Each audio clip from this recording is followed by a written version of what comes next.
America Israel போர் ஒரு உச்சக்கட்டத்தை எட்டியிருக்கக்கூடிய சூழல்ல அதை பற்றி விரிவாக பேசுவதற்கு நம்முடைய மூத்த செய்தியாளர் ராஜதுரை நம்மளோடு இணைந்திருக்கின்றார். வணக்கம் சார். வணக்கம். இஸ்ரேல் ஈரான் போர் என்பது மாறி அமெரிக்கா ஈரான் போர் என உச்சக்கட்டத்தை எட்டியுள்ளது. தொடர்ந்து ஏவுகணை தாக்குதல்கள் தொடர்ந்து நடைபெற்று வருகின்றது. இது எந்த இடத்திற்கு கொண்டு செல்லுமையா? இதனால் வரக்கூடிய பிரச்சனைகள் என்ன? எந்த இடத்திற்கு கொண்டு செல்லுங்கிறதுக்கு ஸ்பெயின் பிரதமர் பதில் சொல்லியிருக்காரு. மனித குல பேரழிவின் தொடக்கம் அப்படின்னு அவரு குறிப்பிட்டிருக்காரு. அவர் ஒரு ஐரோப்பிய நாட்டை சேர்ந்தவர். பொதுவா ஐரோப்பிய நாடுகளே ட்ரம்போட இந்த செயல்பாட்டை விரும்பல. ட்ரம்பும் நெத்தன்யாகும் அந்த ஈரானுடைய அதிபராக இருந்த கமேனி மரணத்துக்கு பிறகு அங்க ஒரு ஆட்சி மாற்றம் ஏற்படும் தான் நினைச்சுக்கிட்டு இருந்தாங்க. ஆனா இது மிகப்பெரிய ஒரு சிக்கலை உலகளவில் ஏற்படுத்தி இருக்கு. மேற்கு ஆசியாவில் 14 நாடுகள்ல போர் அபாயம் நிகழுது. மேற்கு ஆசியாவை தாண்டி உலகம் முழுவதும் இன்னைக்கு ஒரு பொருளாதார சிக்கலை ஏற்பட்டிருக்கு, இந்தியா உள்பட. இது பொதுவா ஒரு போரை எளிதில் ஆரம்பிச்சிடலாம். முதல் உலக போரா இருக்கட்டும், 2ஆம் உலக போரா இருக்கட்டும். அதன் பிறகு போரை நிறுத்துறதே கஷ்டமா இருக்கு. பல கோடி மக்கள் இறந்திருக்காங்க. அதான் நடந்திருக்கு.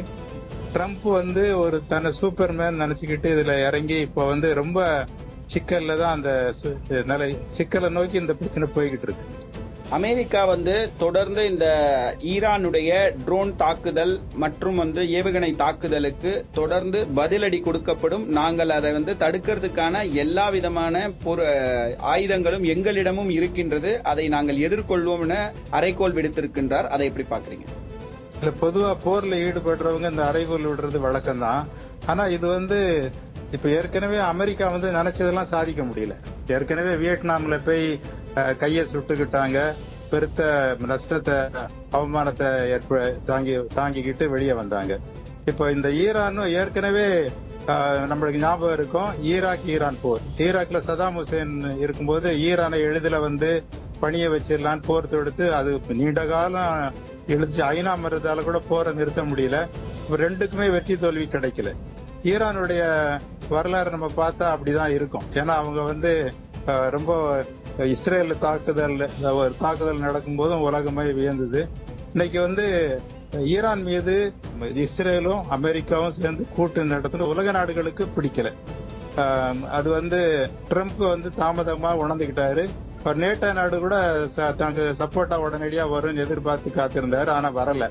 வேற வழி இல்லாம இங்கிலாந்து, பிரான்ஸ் போன்ற நாடுகள் அந்த ஒப்பந்தப்படி சொல்லி இருந்தாலும் அவங்களுக்கு கூட அந்த நாட்டு மக்களுக்கு விருப்பம் கிடையாது. ஏன் அமெரிக்கா மக்கள் மத்தியிலேயே கூட இதுக்கு எதிர்ப்பு இருக்கு. இதை ட்ரம்ப் எதிர்பார்க்கல. உக்ரைன் அதிபர் செலன்ஸ்கி அமெரிக்காவுடன் எதிர்போருக்கு மறையில இருந்த ஒரு காலம் மாறி இப்பொழுது இஸ்ரேலை காரணம் காட்டி அவர் கைகோர்த்து இருப்பது என்பது உலக நாடுகள் அளவுல எந்த மாதிரி பார்க்கப்படுகின்றது? செலன்ஸ்கி வேற வழி இல்ல. செலன்ஸ்கி பத்திரிகையாளர் சந்திப்புல ட்ரம்பால் அவமானப்படுத்தப்பட்டாரு.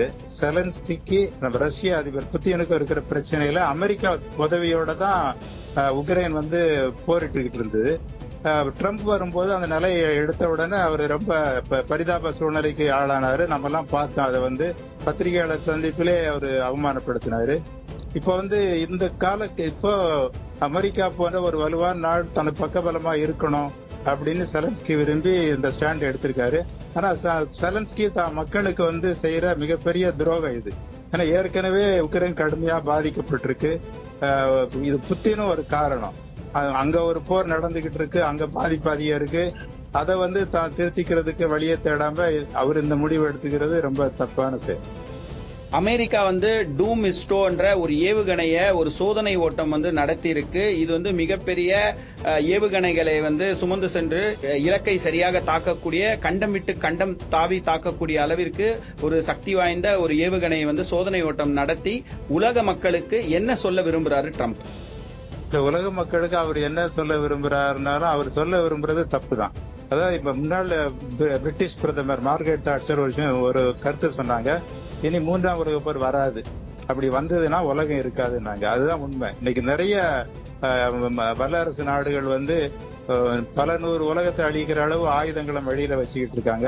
கிட்டத்தட்ட இந்த பூமியே அணு ஆயுதம் மேல இருக்கு.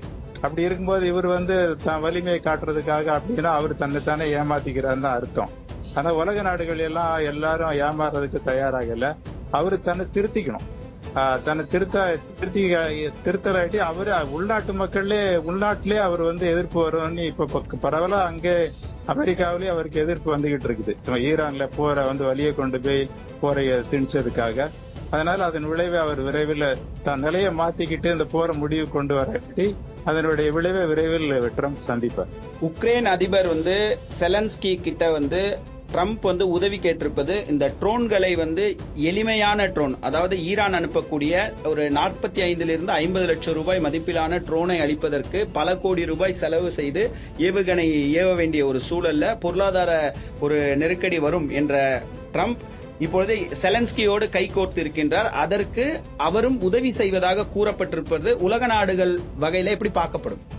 இல்ல, அவர் நான் நினைக்கிறேன் அவர் ட்ரம்ப் இந்த போர் நடைபெற்றுகிட்டு இருக்கனால அவர் ஒரு நெருக்கடியில் இருக்காரு. கிட்டத்தட்ட ட்ரம்ப் அவர் எதிர்பார்த்த மாதிரி நிறைய விஷயம் நடக்கல. ஈரான்ல ஆட்சி மாற்றம் வரல, நேட்டோ நாடுகள் எதிர்பார்த்தபடி உடனடியாக ஆதரவு நீட்டல. இப்படி பல சிக்கல்ல இருக்கிறதுனால நம்ம அவர் வார்த்தையை பொருட்டா எடுத்துக்க தேவையில்லை. அவர் தான் நிலப்பாட்டை மாத்திக்கிட்டே இருக்காரு ஒவ்வொரு முறையும். அதனால நம்ம அதை ஒரு பொருட்டா எடுத்துக்கலாம் தான் நான் நினைக்கிறேன்.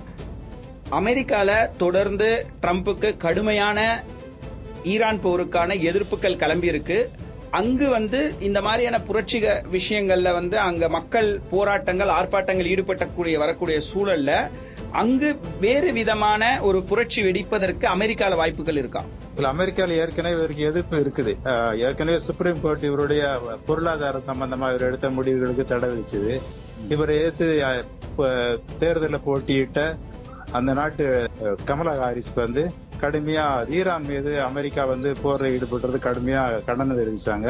அவங்க சொன்ன ஒரு விஷயம் முக்கியமானது, அமெரிக்க நாடாளுமன்றத்தை கூட்டி முடிவெடுக்காம ட்ரம்ப் தன்னிச்சையா முடிவு எடுத்திருக்காருன்னு சொல்லி கண்டிச்சுட்டு, அமெரிக்கா ஏற்கனவே பொருளாதாரத்துல பாதிப்படைஞ்சது காரணம் பல போர்கள்ல அமெரிக்கா ஈடுபட்டதுதான்.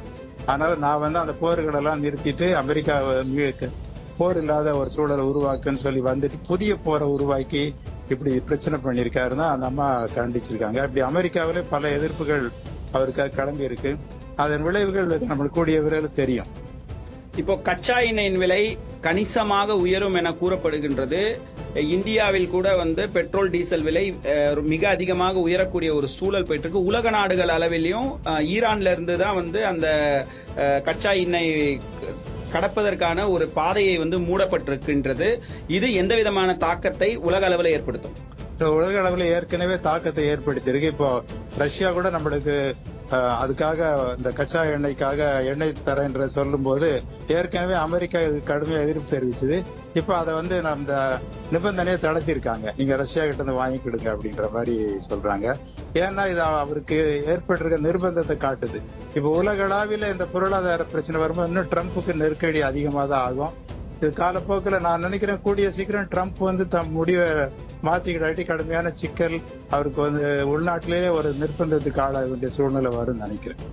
இப்போ அதாவது அமெரிக்காவினுடைய அதிபர், அதை தாண்டி ஒரு வல்லரசு நாட்டினுடைய அதிபர் அப்படின்ற ஒரு சூழல்ல அவர் எடுக்கக்கூடிய எல்லா முடிவுகளும் இது போன்ற தேவையற்ற ஒரு போர் பதட்டத்தை ஏற்படுத்தக்கூடிய பல வார்த்தைகளை தொடர்ந்து அவர் வெளியிட்டு இருக்கக்கூடிய சூழல்ல மற்ற நாடுகள் எல்லாம் சேர்ந்து ட்ரம்பின் மீது ஒரு நம்பிக்கையில்லா ஒரு தீர்மானமா அவரை நம்ம ஏன் அவர் சொல்றதை ஏத்துக்கணும்ன்ற ஒரு சூழல் கொண்டு வரத்திற்கான பல நாடுகள் முயற்சிகள் செய்தாங்க. இல்ல, உலகளவுல இப்ப நம்ம பேசுற மாதிரி இப்ப உலகளவுல அவருக்கு எதிர்ப்பு இருக்கிறது உண்மை. ஆனா இன்னைக்கு பாத்தீங்கன்னா சோவியத் யூனியன் சிதறினதுக்கு பிறகு அமெரிக்காவுக்கு ஈடான ஒரு வல்லரசு உலகத்துல இல்ல. ஏற்கனவே ரஷ்யா உக்ரைன் கிட்ட போர் ஈடுபட்டு அது மோசமான ஒரு சூழல்ல இருக்கு. சீனா மிகவும் கவனமா அந்த பிரச்சனையை அணுகுது. ஏன்னா நான் ஏற்கனவே சொன்ன மாதிரி எல்லாமே அணு ஆயுதங்களை வச்சுக்கிட்டு இருக்காங்க. அதனால அது ஒரு பெரிய விபரீத விளைவை ஏற்படுத்தக்கூடாதுங்கிறதுல கவனமா இருக்கு. ட்ரம்புக்கு நமக்கு பாக்குறோம் ஐரோப்பிய நாடு ஸ்பெயினே எதிர்ப்பு தெரிவிச்சிருக்கு. சோவியத் யூனியனுக்கு இந்த வார்சா ஒப்பந்த நாடுகளுக்கு எதிராக தான் நேட்டோ நாடுகள் அமெரிக்கா தலைமையில உருவானது. இன்னைக்கு வார்சா ஒப்பந்த நாடுகள் இல்ல, அந்த நேட்டோங்கிற ஒரு நோக்கமே தேவையற்ற சூழல்ல இன்னைக்கு அந்த நாட்டுல இருக்கிற பெரும்பாலான நாடுகள் இந்த போரை விரும்பல.